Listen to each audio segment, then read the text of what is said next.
मक्का का शहर एक ऐसा नगर जो धन, व्यापार और झूठे देवी देवताओं की पूजा में डूबा हुआ था। वहाँ सोने के बतों को सजाया जाता था, लेकिन इंसानों को पैरों तले कुचला जाता था। इन्हीं गलियों में एक काला सा नौजवान बिलाल बिन रबाह रज़े एक गुलाम की जिंदगी गुजार रहा था। अफ्रीका से लाए गए इस नौजवान की चमड़ी काली थी, लेकिन उसका दिल रोशन था।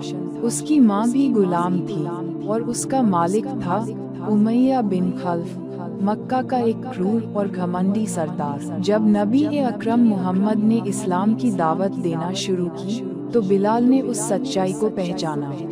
उन्होंने महसूस किया कि यह वही दीन है जो इंसानों को बराबरी, इंसाफ और एक रब की बंदगी सिखाता है। कोई जात पात नहीं, कोई रंग भेद नहीं, बस एक अल्लाह की इबादत। बिलाल रज़े ने चुपचाप इस्लाम कबूल कर लिया। उनका दिल नबी के पैगाम से भर गया, लेकिन मक्का का समाज इतना बेरहम था कि सच्चाई को मानने का मतलब था सजा, ताने और जान का खतरा। जब उमैया को पता चला कि उसका गुलाम मुसलमान हो गया है, तो उसका घमंड आग बन गया। उसने बिलाल को दोपहर की तपती रेत पर लिटा दिया, सीने पर भारी पत्थर रख दिया और कहा, मुहम्मद का नाम लेना छोड़ दो। लेकिन बिलाल की जबान से निकला, अहद अहद, एक, सिर्फ एक रब है। हर चोट, हर कोड़े, हर ताना बिलाल के जिस्म को जख्मी कर सकता था, मगर उनके दिल से ईमान नहीं निकाल सका। कभी जंजीरों से घसीटा गया, कभी कोड़े बरसाए गए, मगर उनकी आवाज वही रही, अहद अहद। इस सब को देखकर हजरत अबू बकर सिद्दीक रज़े का दिल भर आया। उन्होंने उमैया से कहा, इस गुलाम को मुझे बेच दो। उमैया ने सोचा कि कोई इसे नहीं खरीदेगा, मगर अबू बकर रज़े ने भारी कीमत देकर बिलाल को आजाद कर दिया।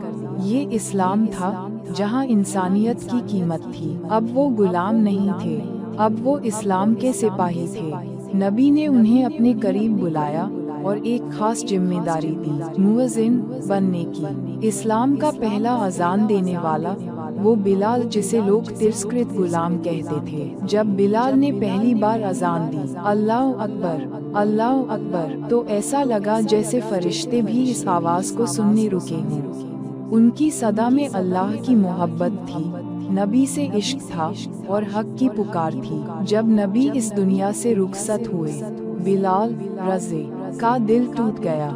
वो अजान नहीं दे सके। उन्होंने मदीना छोड़ दिया, क्योंकि हर कोना उन्हें अपने प्यारे नबी की याद दिलाता था। सालों बाद जब बिलाल रज़े लौटे, तो लोगों ने उनसे दरख्वास्त की, एक बार फिर हमें आपकी अजान सुनाइए। उन्होंने नबी की याद में कांपते हुए अजान दी और पूरा मदीना फूट फूट कर रो पड़ा। हजरत बिलाल रज़े की आवाज आज भी मुअज्जिनों की अजानों में गूंजती है।